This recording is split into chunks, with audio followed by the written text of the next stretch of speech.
당장 세례자 요한의 머리를 쟁반에 담아 저에게 주시기를 바랍니다. 안녕하세요.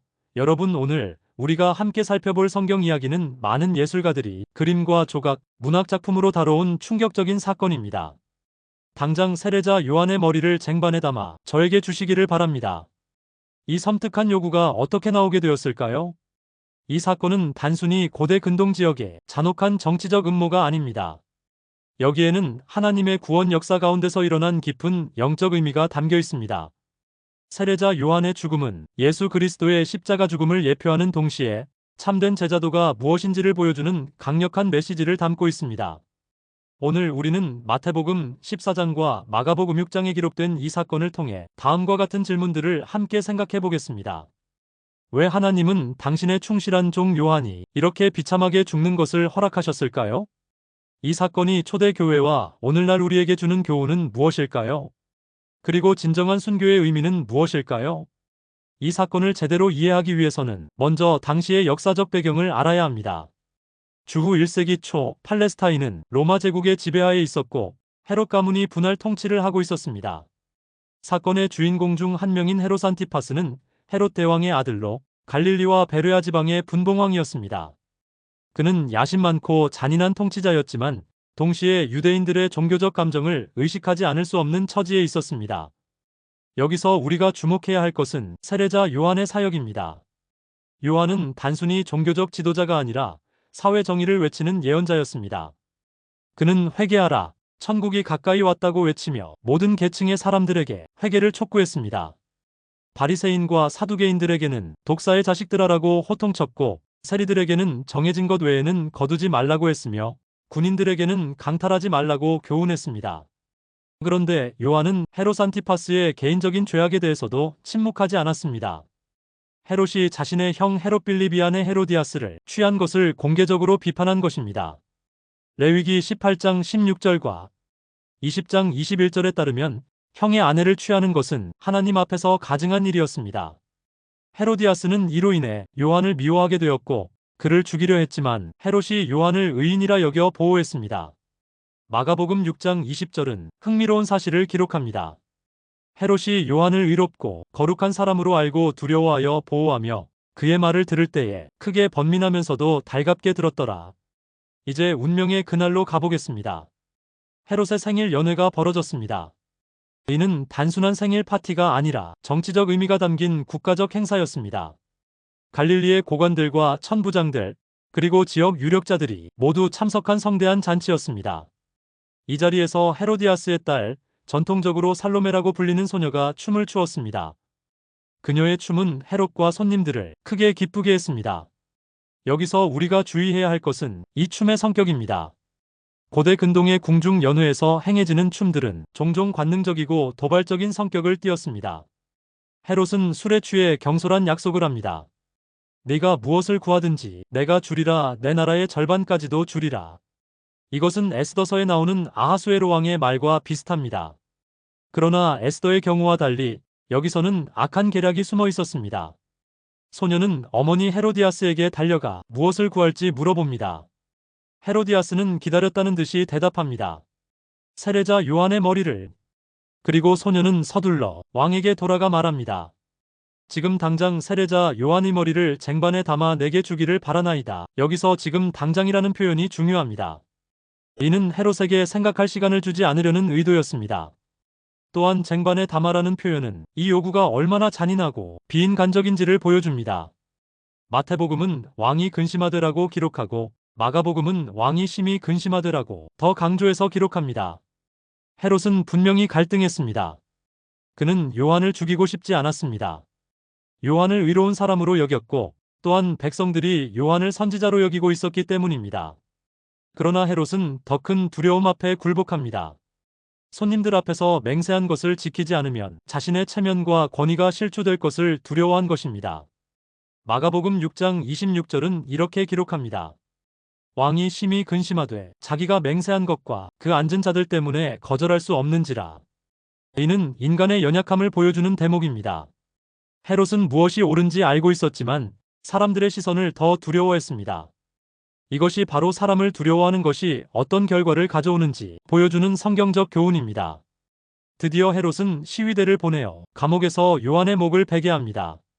그리고 그 머리를 쟁반에 담아 소녀에게 주었고 소녀는 그것을 어머니에게 가져다 주었습니다. 하나님의 마지막 구약 선지자가 이렇게 비참하게 생을 마감한 것입니다. 이제 이 사건이 우리에게 주는 깊은 영적 교훈들을 살펴보겠습니다. 첫째로, 세례자 요한의 죽음은 예수 그리스도의 십자가 죽음을 예표합니다. 요한과 예수님 모두 하나님의 뜻을 행하다가 정치적 권력에 의해 죽임을 당했습니다. 둘 다 사회적 정의와 하나님의 의를 외치다가 기득권층의 미움을 샀습니다. 요한이 헤롯의 불의를 지적했듯이 예수님도 당시 종교 지도자들의 위선을 폭로하셨습니다. 또한 두 사건 모두에서 군중들의 변덕스러운 모습을 볼 수 있습니다. 요한을 선지자로 여겼던 백성들은 그가 죽임을 당할 때 아무것도 하지 못했습니다. 마찬가지로 예수님을 호산나로 환영했던 군중들은 며칠 후 십자가에 못 박으소서라고 외쳤습니다. 둘째로, 이 사건은 참된 순교의 의미를 보여줍니다. 순교는 단순히 신앙 때문에 죽는 것이 아니라 하나님의 의를 위해 타협하지 않는 것입니다. 요한은 자신의 생명을 구하기 위해 진리를 굽히지 않았습니다. 그는 헤롯의 죄를 지적하는 것을 멈추라는 압력을 받았지만 끝까지 하나님의 말씀을 전했습니다.